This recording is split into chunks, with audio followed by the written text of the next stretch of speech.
Why are you still single?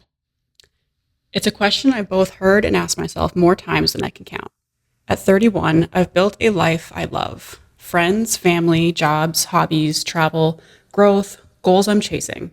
And yet, there it is, that stubborn little question popping up when I least expect it.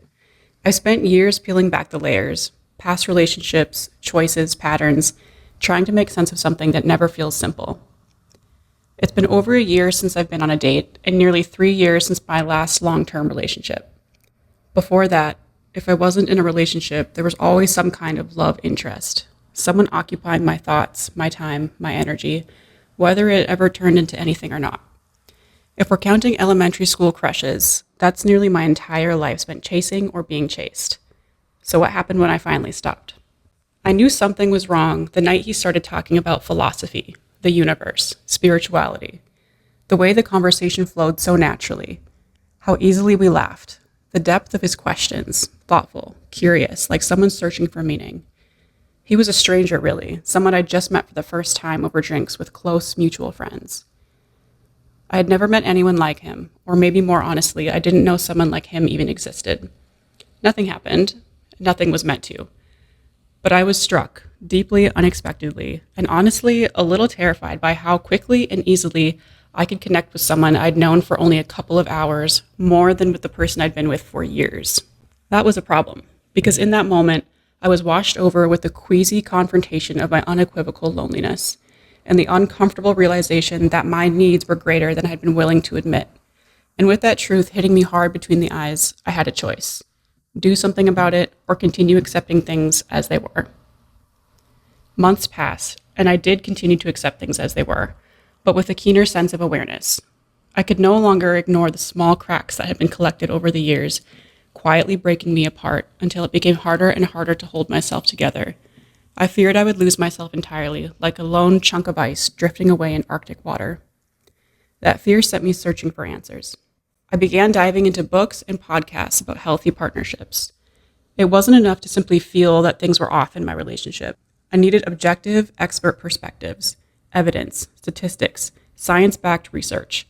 I needed to know, beyond a shadow of a doubt, what healthy love looked like and what I truly deserved. One book in particular, Getting to Commitment by Stephen Carter, changed the way I saw myself. Through it, I began to understand my own patterns.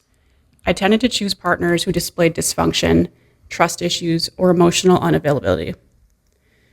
And in doing so, I was setting myself up for an outcome that was inevitable, not because I was running away, but because these relationships either slowly burned themselves down, or I eventually had no choice but to step away to save myself.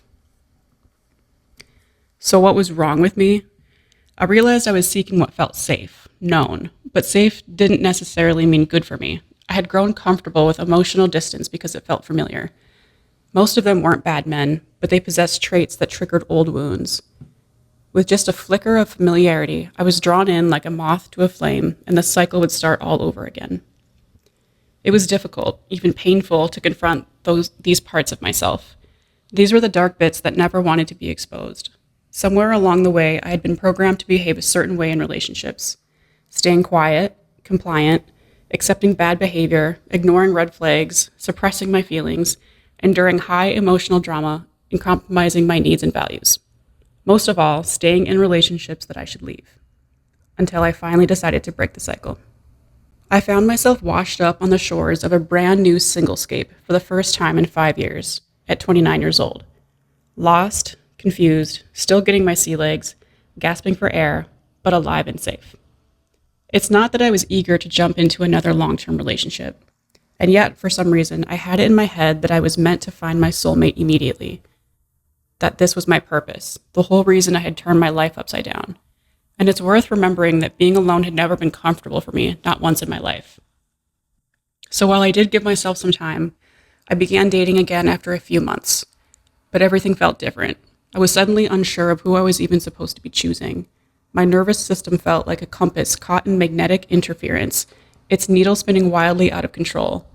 I knew intellectually that I had to choose differently, but emotionally I was still disoriented, pulled by the habits of my past. Previously, my relationships were built on mutual attraction and proximity. We shared common interests, music, movies, TV shows. They were nice, but I had never really considered what made for a healthy, compatible, lasting partnership. I hadn't thought deeply about core values, mine or theirs, or whether they aligned. Things like politics, finances, spirituality, family goals, lifestyle, careers, emotional intelligence, depth, communication, and personal growth. But as I fumbled and floundered my way back into the dating pool, I realized something incredible. I could identify red flags and toxic traits almost immediately. And instead of giving someone months or years of my life, sticking around hoping things would change the more I poured into it, I began ending things at the first sign of dysfunction, or simply when it became clear we didn't align. Not because anything was wrong, but because I finally understood what wasn't right for me. And maybe most importantly, I began to build self-trust. I started listening to my intuition. If something feels off, there's a reason. "How's the dating stuff going?" my older brother Matt asked one day. "Meh, none of them work out," I replied. "But you seem like a normal person," he observed with a sarcastic edge. "I am normal," I insisted. "I'm obviously not the problem," I joked. "Clearly it's these guys. Ugh." It had been over a year of getting back out there. Downloading apps, deleting apps. Downloading again, deleting again. Setups through mutual friends, meetings in the wild, you name it. Excitement sparked hope. Hope morphed into delusion. Delusion gave way to reality. And reality led to disappointment. Disappointment that ultimately became fatigue. I remember the final Hinge date I went on. A last-ditch effort. He had a cool job as a sailor on a freight ship on the Great Lakes. He was artistic, well-read, well-traveled, maybe a little pretentious. He seemed nice enough. We talked for an hour or two over coffee, and the whole time I kept thinking, there's nothing wrong with him, but I don't want to be here. Nothing is clicking. On paper, all of it should have worked, but something was missing. I knew I'd never see him again. On the drive home after the date, I began to cry. I cried because I knew deep down that I was meant to be alone for a while, probably a long while, years even. Maybe the reason nothing was working was because I had been going in the wrong direction. I knew I was meant to focus on my purpose, and as much as I wanted that to include a man, it simply wasn't the time. How had I gotten so turned around? And so I jumped off the merry-go-round. I had done the work to understand what I was looking for in a partner and what I would no longer accept. I had grown in intuition and wisdom, in self-respect. I had gained the ability to walk away at the first red flag instead of the 500th. All crucial. But in my focus on finding the relationship, I had lost sight of my deeper purpose, my true sense of self. Yes, I knew what I wanted in a partner, but what did I want for myself? What were my dreams and goals? What was my path with or without someone by my side? Once I truly stopped and slowed down, giving myself the space and time, my compass slowly but surely began to steady, pointing toward true north. It was around this time that the idea for this blog, Catching Economy, was born. Through it, I discovered a whole new kind of love, a different kind of passion, purpose, and meaning, the kind that keeps me up at night, head full of ideas. Hours disappear like minutes when I'm working. I've learned commitment and discipline, how to grow something, how to listen, how to pivot, how to put myself out there in an entirely new way. It's a work that is energizing, not draining. I've gained the space to meet new people and invest in deeper friendships, more opportunities for experiences I might never have had before, spontaneous trips, adventures on a whim, things I might not have done otherwise. I've developed a whole new appreciation for independence and for how important it is to never lose your sense of self, your voice, your goals, whether or not you're in a relationship. I've learned just how capable I am, making decisions for myself, taking care of myself, managing my life, and yes, even lugging really heavy furniture up to my third-floor apartment all on my own. I'd be lying if I said I didn't experience passing moments of loneliness. But that feeling is nothing compared to the pain of sharing your life with someone who stands inches away from you, yet remains completely emotionally out of reach, leaving you clawing and howling for love and affection. Out there, I couldn't find what I needed, so I became what I needed. I built a relationship with myself that is strong and steady. I know who I am and where I'm going. I learned to trust my own direction instead of following someone else's.